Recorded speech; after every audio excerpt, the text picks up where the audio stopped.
Good morning everyone. अभिक्रमित अन्वेषण के 5 प्रमुख सिद्धांत हैं। लघुपदीय सिद्धांत, छोटे छोटे पदों का सिद्धांत, सक्रिय अनुक्रिया सिद्धांत, तत्कालिक प्रतिपुष्टि का सिद्धांत या पुनर्बलन का सिद्धांत, स्वगति का सिद्धांत, छात्र परीक्षण का सिद्धांत, जबकि अभ्यास का सिद्धांत थॉर्नडाइक के अधिगम के सिद्धांत से संबंधित है। Which one is important in the learning process of Thorndike? Stimulus response। SR theory. Thorndike के दीपन अनुक्रिया सिद्धांत। SR थ्योरी में सीखने की प्रक्रिया में क्या महत्वपूर्ण नहीं है? थॉर्नडाइक के अनुक्रिया सिद्धांत। SR थ्योरी में सीखने की प्रक्रिया में अंतर्निहित अभिप्रेरक, उद्दीपक, अवरोध, पुनर्बलन, अनुक्रिया आदि महत्वपूर्ण है। जबकि क्रिया प्रसूत व्यवहार स्किनर की क्रिया प्रसूत अनुबंधन का सिद्धांत है। जबकि क्रिया प्रसूत व्यवहार स्किनर के क्रिया प्रसूत अनुबंधन का सिद्धांत। Which of the following learning is place on the lowest level in gaining hierarchy of learning? निम्नलिखित में से किस प्रकार के अधिगम को गेनी के अपनी अधिगम सोपानकी में सर्वाधिक निम्न स्थान पर रखा गया है? सिग्नल लर्निंग, संकेत अधिगम। RN गेनी के अधिगम सोपानकी के अनुसार अधिगम के 8 प्रकार हैं। संकेत अधिगम, सिग्नल लर्निंग, उद्दीपक अनुक्रिया अधिगम, उद्दीपक अनुक्रिया, स्टिमुलस और रिस्पॉन्स। मतलब हमने किसी को स्टिमुलस दिया और उसका जो रिस्पॉन्स आया, जैसे कि बाउल में हमने मछलियाँ भर के रख दी और अंदर जो केज है, पिंजड़ा है, उसमें बिल्ली है, तो हम स्टिमुलस दे रहे हैं तो बिल्ली का रिस्पॉन्स आ रहा है, वो उछल कूद कर रही, खाने को पाने का प्रयास कर रही है। तो ये SR थ्योरी। बाकी अगर वहाँ पावलॉग वाला कुत्ता है तो वो उद्दीपन देखते ही उसका रिस्पॉन्स यह होगा कि तुरंत ही उसके मुंह से लार टपकने लगेगी। तो स्टिमुलस देने पर रिस्पॉन्स ये आया कि कुत्ते के मुंह से लार टपकने लगी। तो अगली बार जब हम कुछ और चीज़ें ट्राई करेंगे तो हम बेल बजाकर उसे स्टिमुलस देंगे तो वो जान जाएगा कि अब खाना यहाँ पर रखा जाना है। तो घंटी बजते ही उसे उस उद्दीपन का पता चलेगा और उसके फलस्वरूप उसकी अनुक्रिया यह होगी कि घंटी सुनते ही उसके मुंह से पानी आने लगेगा।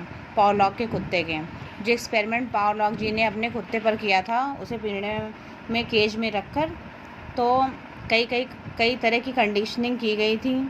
एक बार खाना सामने रखा गया, दूसरी बार बेल बजाई गई, तब खाना रखा गया, तो कंडीशनिंग की गई। तो उसे समझ में आया कि बेल बजने पर मुझे खाना दिया जाता है। तो कुत्ते को समझ में आ गया, उसका ब्रेन काम करने लगा। तो उसका रिस्पॉन्स ये रहा कि घंटी बजते ही उसके मुंह से लार टपकने लगी।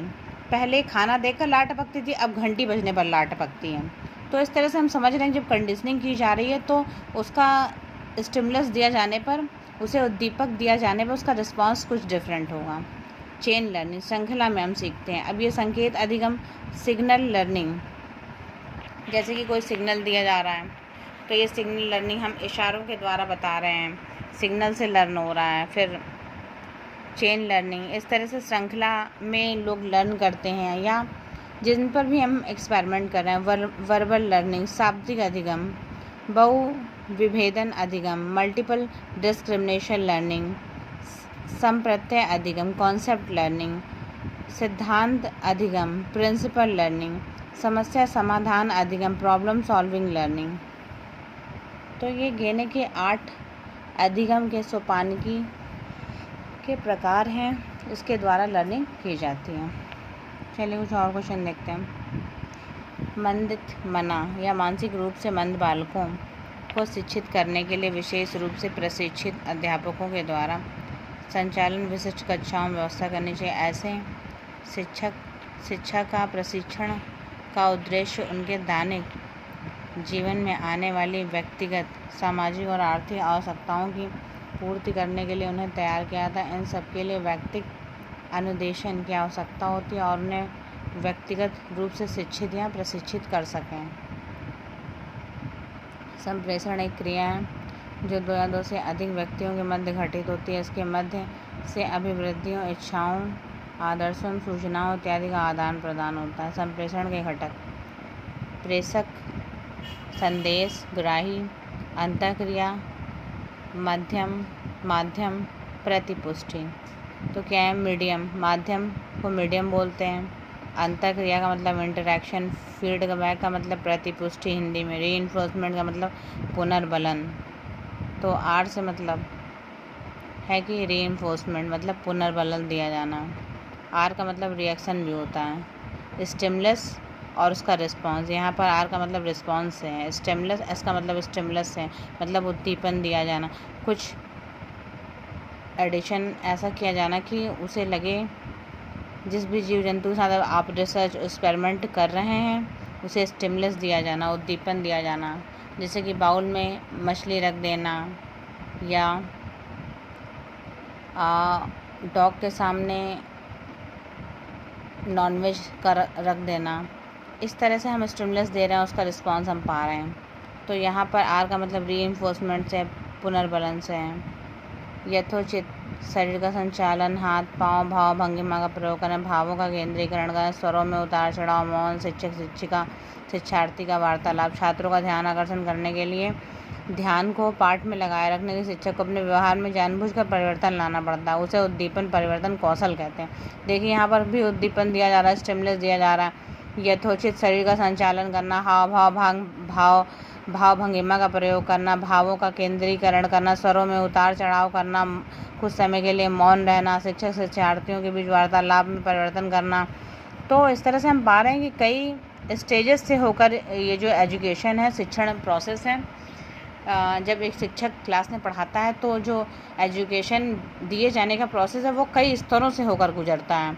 जैसे कि यथोचित संचालन, शरीर का संचालन देना, हाव भाव देना, सही भाव भंगिमा का प्रयोग करना, भावों का केंद्रीकरण करना, स्वरों में उतार चढ़ाव का आना और कुछ समय के लिए मौन रहना, शिक्षक शिक्षार्थियों के बीच वार्तालाप में परिवर्तन। तो इस तरह से छात्रों का ध्यान आकर्षित करके हम ध्यान को पाठ में लगा सकते हैं, उस स्पेसिफिक लेसन में लगा सकते हैं जहाँ पर उन लोगों का ध्यान हमें आकर्षित करना, जो लेसन हमें उन्हें पढ़ाना है और जो प्रेरणा उस पाठ के द्वारा दी जानी है, जो मोटिवेशन दिया जाना है, उसके प्रति बच्चों को अवेयर करना, उसमें उनका ध्यान लगाना, उसमें उन बच्चों को इंडल्ज करना, पूरी तरह से इन्वॉल्व करना। इन चीज़ों की ज़रूरत होती है एक शिक्षक को।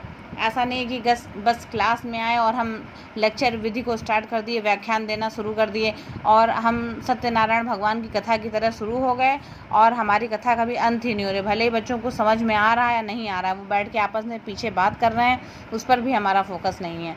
तो हमें क्लास में कैसे सभी बच्चों को इंगेज करना, कैसे सबको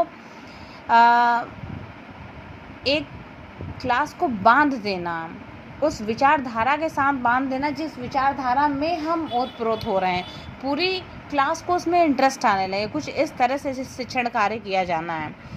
voice modulation during the teaching is an example of, शिक्षण के दौरान आवाज़ में उतार चढ़ाव, skill of stimulus variation, skill of introduction, skill of reinforcement, skill of closure. देखिए, voice of modulation during teaching is an example. तो voice of modulation during teaching is an example of skill of stimulus variation, stimulus का variation, उद्दीपन परिवर्तन का कौशल, मतलब voice में उतार चढ़ाव लेकर आना। लेकिन ये सभी स्किल्स शिक्षण की हैं।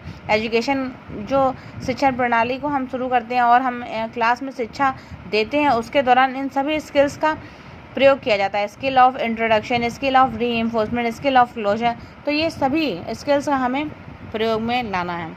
अब देखिए, गेने के अनुसार इन सभी को इंग्लिश में देख लेते हैं। Signal learning, SR learning, chain learning, verbal learning, multiple discrimination learning, concept learning, principle learning, problem solving learning. तो गेने के अनुसार 8 प्रकार होते हैं अधिगम के, मतलब लर्निंग के। लर्निंग प्रोसेस के 8 टाइप होते हैं। There are 8 types that makes us learn and makes us bring so much knowledge this is an 8 type methodology that has been derived by Gaine. Fine, तो आज के लिए बस इतना ही. Thank you.